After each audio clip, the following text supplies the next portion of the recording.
Hey, it's Amanda, still recording from my closet. Right now, I'm feeling especially grateful for the amazing job that healthcare workers are doing for all of us. And today's episode features one of them. But our nurse protagonist, she's helping out in a completely different way. Enjoy. If I'm interested in any dichotomy, it's who we think we are versus who we are when our back is against the wall. Do you like books? I'm outlining a new writing project. Who wrote this book? Read it. Reread it. Sometimes I'd write something. What are you writing? Have you written anything lately? I'm Amanda Stern, and this is Bookable. On today's show, we're getting away with murder.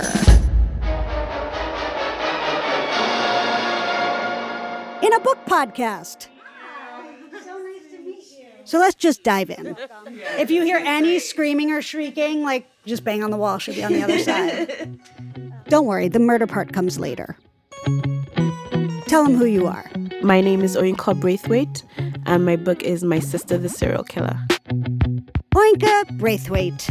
You don't need siblings to get sucked into My Sister, the Serial Killer. It's a fast-paced thriller with pulpy and comic overtones, and just the right amount of family dysfunction.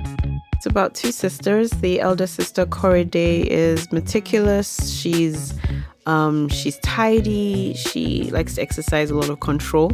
And the younger sister, Iola, is beautiful. She's capricious. She's charming. She also happens to be a serial killer. Have you ever read Charlotte's Web? Well, this is not that book. In 2007, I was reading up on the Black Widow spider, and I learned that when they mate, if she's hungry and he's still hanging around, she will eat him. And, I thought this was really funny. So I wrote a poem called Black Widow Spider. And then I wrote another poem not too long after that about the traditional Black Widow who marries wealthy men, poisons them, inherits their wealth. In many respects, I think that those two poems laid the foundation for what would be the story. So a lot of you know about the Black Widow spider. But Oyinkan also had a more esoteric influence for her book. There are so many handsome guys here, and so many tall guys too. Also, I consume a lot of Japanese anime, and they have some weird females. Well, yeah, that would be great if I'd actually studied. That's also what gave me the confidence to create Iola, who's, even though she's a serial killer, she's childlike, and I've seen some weird quirks and characteristics in these characters, but in anime they seem to work. So I was like, I think I can pull this off. Oh, she pulled it off. In My Sister, the Serial Killer, Ayola definitely has exaggerated features, but her motivation is likely a lot more familiar. So Iola believes that a reasonable motive for murder is the shallowness of men who prize beauty over substance, which I do too. And I'm wondering if you can trace her motivations back to their roots. I think that when I was writing it, I wasn't too concerned with motive. I was exploring lots of different things, but I was happy not to give an answer, mostly because I don't think that, again, that's really true to life. We don't usually know what motivates a person, even if they tell you, I did this because X, Y, Z. That's only on the surface. It's what they think motivated them. They might have been triggered by something a little bit different. So I wasn't too concerned with motivation, but I do think that with Iola, I do believe it's a combination of things. I think it's this idea that in the end, she sort of thinks they deserve it. I think it's partly the influence of, growing up in that hostile environment. I think it's realizing very young that men saw her a certain way.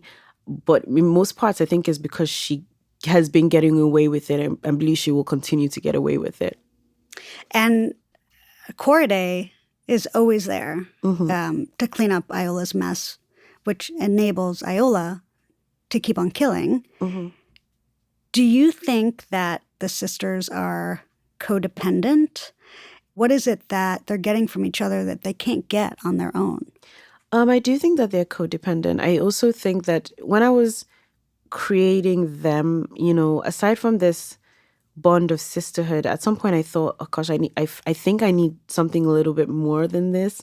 And that's when this idea of trauma came to me, because I think that trauma creates a kind of bubble where you and whoever else has experienced that same trauma, the bond between you is stronger, but you also exclude everybody else that hasn't experienced that trauma. So in many respects, that's what it is for them. So they're getting that from each other where, okay, we're the only ones who understand what has gone on. We're the only ones that understand each other. But also they're enabling one another. Korede, if Korede wasn't being Korede, if she wasn't always the responsible one, always cleaning up after Ayla would be able to grow up, or she wouldn't be able to get away with things the way she's been getting away with them. But also Korede, as much as she hates it, she feeds off of having this person that she has to take care of, and she thinks, oh, without me, where would they be? Mm-hmm. Can you talk a little bit about that trauma? When I started writing it, the father wasn't a character in my mind. But like I said, once I realized that they needed something more to justify why Korede would keep on, putting up with it, he came to my mind and kind of took off on a life of his own. So he's really quite horrible to them and to their mother.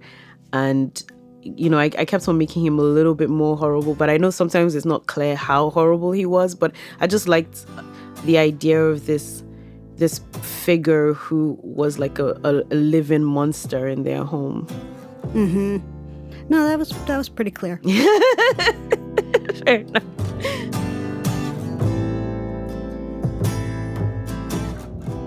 From My Sister the Serial Killer, page 184. Pain has a way of sharpening your senses. I can still hear his heavy breathing. He was not a fit man. He quickly tired during a beating, but he had a strong will and a stronger desire to instill discipline. I can still remember the smell of our fear. Acidic, metallic, sharper even than the smell of vomit. Not long after, when we were back at school, Ola approached me during a break to deliver his thoughts about my father. "Your dad is really cool," he told me. "I wish my dad was like him." Do you think that they're both locked in this loop of kill and clean up, kill and clean up? Yeah. Because subconsciously they both know that Iola is actually like killing the father in killing the men?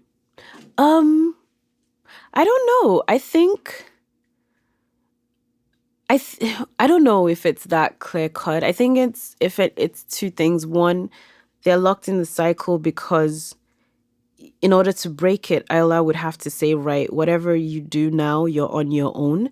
And that would probably feel like a betrayal in many respects, other than, oh, I'm just doing right by myself. Sometimes, and I think everybody has experienced this, where sometimes choosing you feels like selfishness because, your other brain is saying, no, but this is your family, or this is your friend. But for your own mental health, sometimes you have to choose you, and she's unable to do that. So they're locked in that. And Ayla knows, like, whatever happens, my sister's got my back, which is a beautiful thing to know, but maybe not when you're killing people.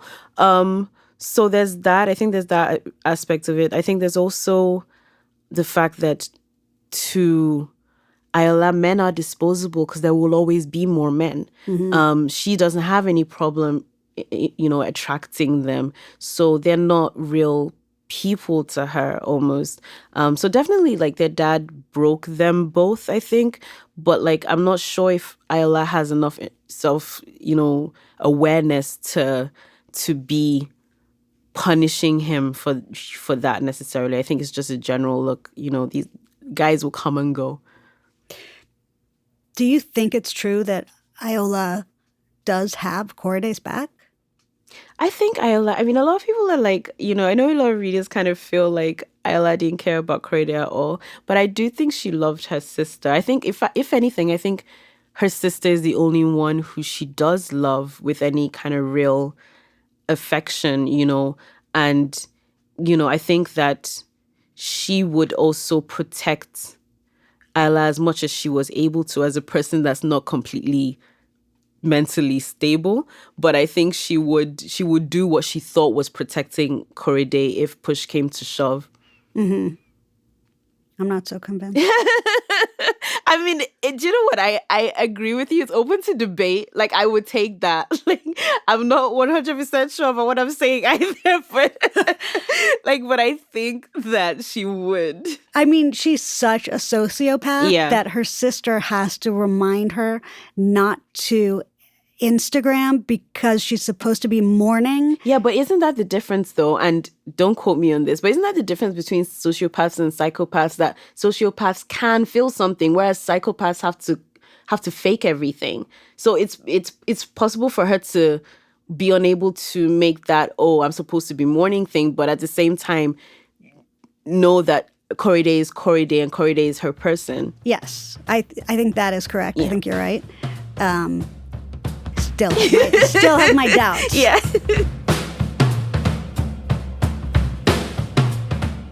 From My Sister the Serial Killer, page 55. Secondary school can be cruel. The boys would write lists of those who had a figure 8, like a Coca-Cola bottle, and those who had a figure 1, like a stick. They would draw pictures of girls and exaggerate their best and worst features and tack them on the school notice board for the world to see. At least until the teachers took the pictures down, tearing them from the pins, an act that left a little shred of paper stuck like a taunt. I'm generally quite fascinated about the transactions that take place between men and women. But with the sisters, I suppose, again, because Ayola, from a very young age, she realized, okay, I'm attractive, I'm beautiful. Men want something from me, and which I don't think is unique to Ayola. I think that most women and possibly men learn from, you know by the time you get to secondary school whether you're beautiful or whether you're plain. You the way your peers react to you, maybe the way older people just like, oh, she's the cutest little thing. You learn these things quickly, and but Ayola's was a little bit darker because she was almost given away, to a man as in what would I suppose would have been a sexual transaction. So I think she learned the hostility early. She learned that, I'm not safe around men because this is all they want. And it took root in her mind.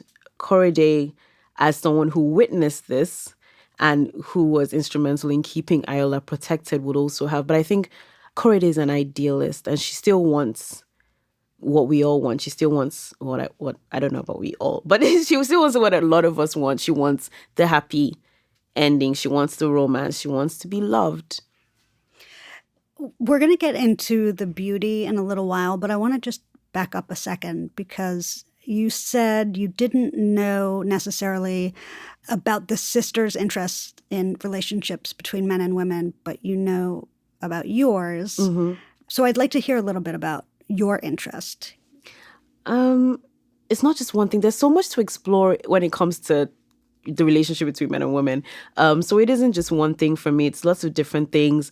It's in I've noticed that, especially in Nigeria, like in all of relationships, this idea of love being blind, like a lot of relationships, actually, women or men are making very intentional decisions as far as their partner goes. You're not just picking someone because your heart is fluttering. You're picking them because, oh, does he have, is he going to make a good living? Can he provide? Will she be, will she do this or will she do that?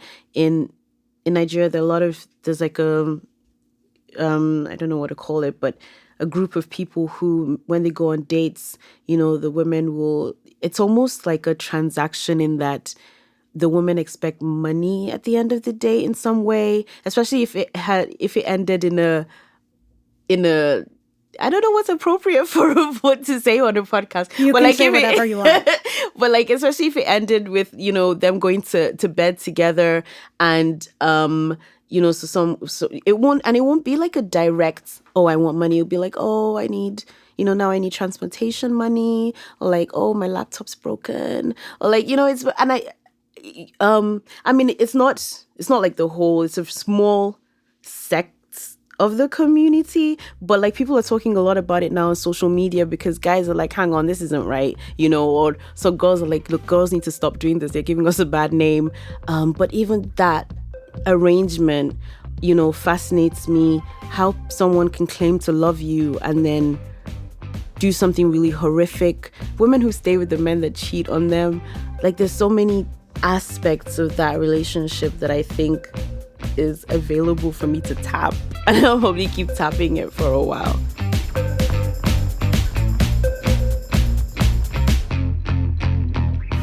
Time for a short break. When we come back, Oyinka gets some uncomfortable praise from her auntie, and I'll tell a joke about murder. Stick around.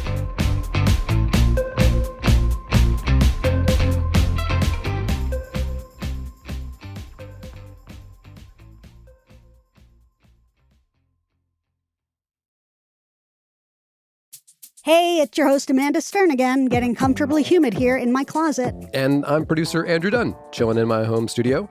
And it is really nice to hear you again, Amanda. Oh, Andrew, it's nice to hear you too. Even though I just saw you because you came over and dropped off 3,000 pounds of equipment for me to haul up my many flights of stairs by myself. Oh, while I had to wait downstairs rubbing your dog Busy's belly for a good 10 minutes. Yeah, I know. It's actually been my therapy in these socially isolated times, and also my exercise. Well, in the spirit of connecting, I have a suggestion for our dear, dear listeners, and that is, why don't you send that faraway friend or family member that you can't see in person this very episode of Bookable and talk about it? I just had a great conversation with my cousin about the Julie Oringer episode, and we went deep. Ah, I love it. That's amazing. And of course, we'd also love it if you subscribed and rated us 5, 6, 28, 90 stars. Of course. Okay, let's get back to the episode. Okay, let's do it. Happy birthday, Bo! Love you, buddy.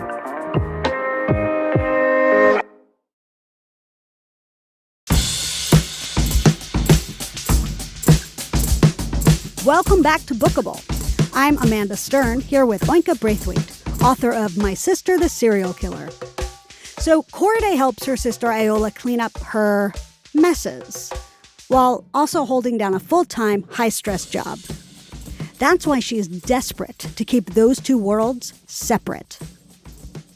Can you talk a little bit about Corday's work life? Yeah, so I think she's fantastic at what she does. She's a good nurse. I don't even remember how I decided that I wanted her to be a nurse, but I know, like I said, because I have to see things. I used the hospital I'm registered at in terms of like describing the setting, but she's very competent. She's the thing that's also oppressing her. She's as much an oppressor as anybody else in the story. She doesn't feel very attractive, but she focuses a lot on how attractive other people are, especially the men. She treats people differently based on class. She probably wouldn't think that that's who she was, but she's very much as much a perpetrator as any other character in the novel. And within the hospital, she's like a little madame. She almost owns that space, and everybody else is kind of forced to reckon with her. And she has a big crush on Tade. Yes, she does. And who is he? He's one of the doctors at the hospital. Does he flirt with her? I think he has a little bit of, oh, I know I'm a good-looking guy, and he's happy to. I don't know if he flirts as much as he's happy to take advantage of the crush that she has. She makes him food. It's convenient for him to, and I believe a lot of guys do that, actually. I don't think it's limited. I remember being at a guy's house once. He was having some kind of party, and I was there towards the end. It was like a house party. I was there towards the end of the house party, and I just noticed there were like two women like cleaning up, and just like, I'm like, wait, what's going on here? They just got up, got the broom, got the like whatever, and started tidying up, and I was so sure that at least one of them was hoping this relationship would develop into something, because I'm not going to go to your house and start like, I have things to do. I'm not going to do that. So I think the fact that he wasn't like, no, don't worry, you're a guest at my house. I don't think most women wouldn't just have you, clean. They'll be like, no, I'll do it when you've gone out, you know. So I think Tade is just, he's like that. He's willing to take advantage of the benefits, you know, that his looks give him. Yeah. And then one day, while Corday is at work, she gets a visitor.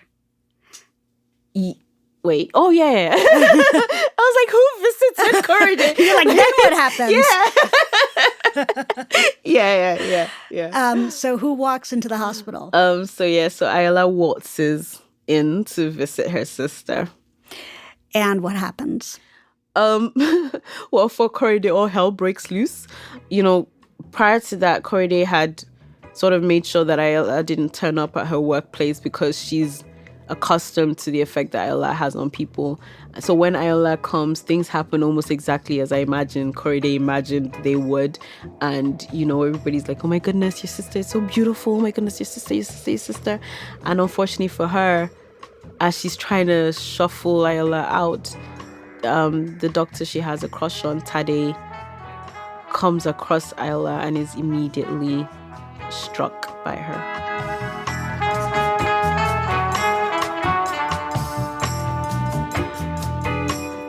From My Sister the Serial Killer, page 84. I see her first because I'm facing the stairs. He follows my eye line and twists his body around to see. I hear him suck in his breath. Ayola is paused there, allowing herself to be admired. She's wearing the flapper dress she was sketching a few weeks ago. The gold beads blend wonderfully with her skin. Her dreads have been plaited into one long braid draped over her right shoulder, and her heels are so high, a lesser woman would have already fallen down the stairs. Tade stands up slowly and walks to meet her at the foot of the staircase. He brings out a long velvet box from his inner suit pocket. You look beautiful. This is for you, he says. Ayola takes the gift and opens it. She smiles, lifting the gold bracelet so Mum and I can see.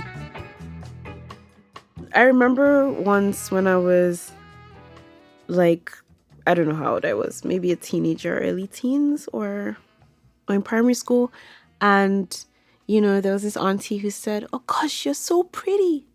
And, you know, I was kind of like, okay, you know, and then I thought about it and it makes you feel good, you know, but so all of a sudden you've got this like little title on your head. Oh, I'm pretty. Like, this is what I am, you know, and then depending on how other people, you know, if you have that statement sort of confirmed over and over again, you come to that realization. And I think it's interesting because without her saying it, I probably wouldn't have thought about it. You know, I wouldn't have wondered where I was in the scale, you know. And then I remember like years, you know, as a young adult, an auntie saying to me, gosh, you used to be the prettiest one. She meant, you know, between me and my sisters. And she was like, out of nowhere, your sister has just out, you know, she's out prettied you. That's not a word, but whatever. she's now the prettiest of the three of you. And I remember thinking, okay, you know, what do I do with this information now? How does that change, you know, first of all, how does that change my relationship with my sister? You know, how does the dynamic, and truly, I know she was right because, like I said, the two of us, we grew up together. So, you know, there was a stage when we'd be walking down the road together and I was attracting the random attention from random individuals, right? But then later on, I realized that guys would like walk past me, like they would not even know I was there and they would make a beeline for my sister. And I thought it was interesting from two perspectives. First of all, I now knew what it was like when she was experiencing it. And also like, I was the same person I was like 5 years earlier. I hadn't changed, but the way the world was treating me had, and I had to take stock of that. I've had the exact same experience, minus being told I was pretty. I'm still waiting for that to happen. But no, I have a very, very conventionally beautiful younger sister. Mm-hmm. Tall, blonde, stunning. Yeah. We have different fathers. Okay. That's how we explain it. When I walk down the street with her, people don't walk past me. They walk through me. Mm-hmm. Like they walk right over my dead body. Yeah. And I literally don't exist. Yeah. when people are beautiful and kind, people are almost surprised by it, like, oh my gosh, it's like, because if you're less attractive, you have to work on your personality, because that's what you've got to sell. You've got to make up for the fact that you're not walking into a room and wowing people. And it might sound like an exaggeration, but it's really the way things work.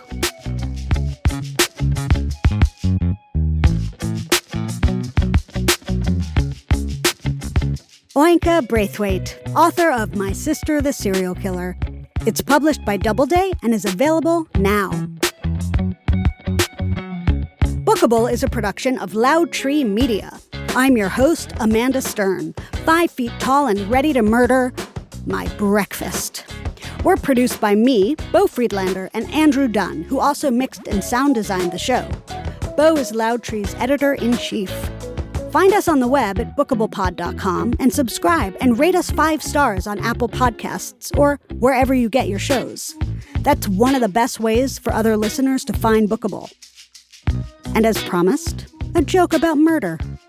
My psychologist told me, write letters to the people you hate, and later on you burn them. Well, I have done so, but now I don't know what to do with the letters. Yeah. Yeah, I like that one too. This is Bookable.